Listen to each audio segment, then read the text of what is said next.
ဒီခေါက်သင်ခန်းစာမှာတော့ကျွန်တော်တို့plugin အခြေခံသင်ခန်းစာဖြစ်တယ်เนาะကျွန်တော်ရှိသင်ခန်းစာတွေမှာတော့ကျွန်တော်တို့ဘာပြည့်ပေါ့เนาะဘာပြည့်ကျွန်တော်တို့လေ့လာခဲ့တယ်44 timing ပေါ့เนาะလေ့လာခဲ့ပြီးကျွန်တော်ဒီတော့မှာ24 timing ဘာဝက်ပေါ့เนาะဘာဝက်လေးတွေကျွန်တော်တို့တီးကြအောင်ဘာဝက်ကြတော့ကျွန်တော်တို့ဘာဝက်ဒီမှာဘယ်လိုတီးရမလဲဆိုတော့1 and 2m ပေါ့เนาะ1 and 2m 3 and 4 1 and 2m မှာကျွန်တော်တို့တခု3 and 4m မှာကျွန်တော်တို့တခုတီးအောင်ဒါဆို C နဲ့ကျွန်တော် G နဲ့ပြောင်းလာလေးကြည့်ကြည့်မယ်ဘယ်လိုလဲဆိုတော့ beat 3 tin နဲ့နော် beat 3 tin နဲ့အဲ့ဥစားပဲပြီးရင် beat 3 tin နဲ့ beat 3 tin နဲ့ beat 3 tin နဲ့နော်ဒါပြီးရင်ကျွန်တော်နောက်တစ်ခေါက်တစ်ခုကိုပြောင်းမှာဖြစ်တယ်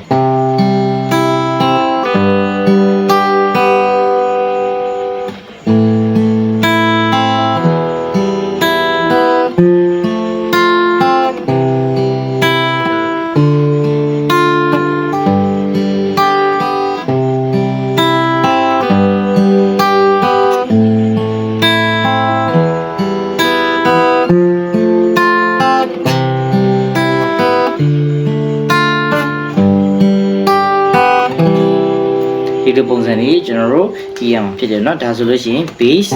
3 1 2เนาะ base 3 1 2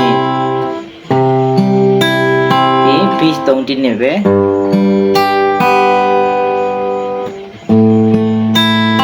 အဲ့ဒါကြီးပဲပတ်ဒီပါเนาะ base 3 1 2 base 3 1 2 base 3 1 base 3 1 2 base 3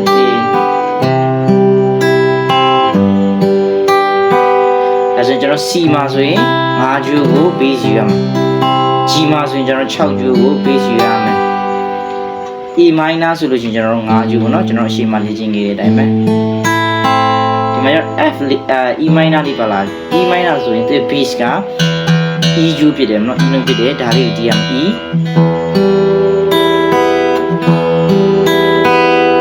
F နောက်ဒီ base နောက်ကဒီမှာရှိတယ်ပြီးရင်ကျွန်တော်ဒီမှာရှိတယ်เนาะကျွန်တော်4ကျူးမှာရှိတယ်အဲဒါ F ကိုတီးမယ်ဆိုလို့ရှိရင်လည်းကျွန်တော်တို့4ကျူးကိုတီးရမှာ4 3 1 2ဒီမှာတီးရရတယ်6မှာလူဘာခေါ့လေးနဲ့တီးရရတယ်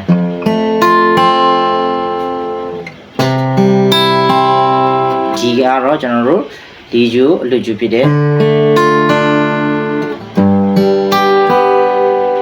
ဒီလိုဘာဝက်လေးတွေတီးရမှာဖြစ်တယ်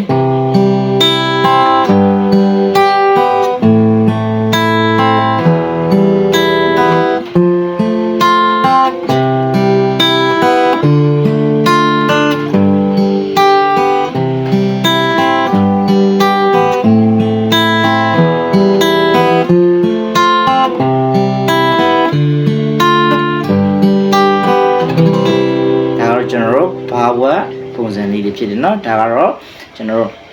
အခြေခံပဲဖြစ်တယ်တချင်းတွေဘာဝတ်တချင်းတွေဆိုလို့ကျွန်တော်တို့ဒီလိုလေး24 timing တချင်းတွေဒီလိုလေးတီးလို့ရဖြစ်တယ်เนาะတချင်းမှာမူတည်ပြီးတော့မှ plugin style လေးတွေကိုရတော့